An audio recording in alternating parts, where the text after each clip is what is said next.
السلام عليكم ورحمة الله وبركاته. ازيكم؟ يا رب تكونوا بخير بصحة وسلامة. ومعاكم أحمد عبد الغني، وجاي ميعادنا في رسالة جديدة من رسائل. كنا قلنا قبل كده من فترة كده إن الابتلاءات أو الاختبارات هي منحة من ربنا لينا عشان نقرب ليه أكتر، مش محن، هي منحة.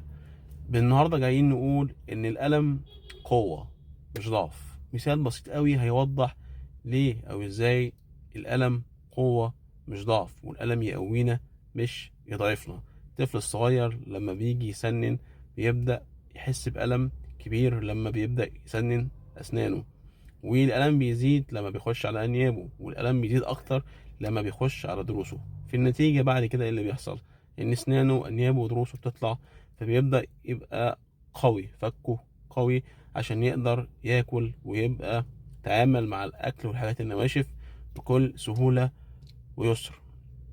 فمن هنا بيجي نقول إن الألم المفروض إن هو بيعلمنا إزاي نواجه مشاكلنا، يقوينا إزاي نواجه كل اللي إحنا بنمر بيه، مش إن هو يضعفنا. فعشان كده اوعى تنسى إن الألم قوة ويزيدك قوة، مش ضعف ويزيدك ضعف. الألم قوة عشان تقدر تواجه بعد كده وتتجنب بعد كده، وتقدر تعدي أي شيء صعب بتمر بيه.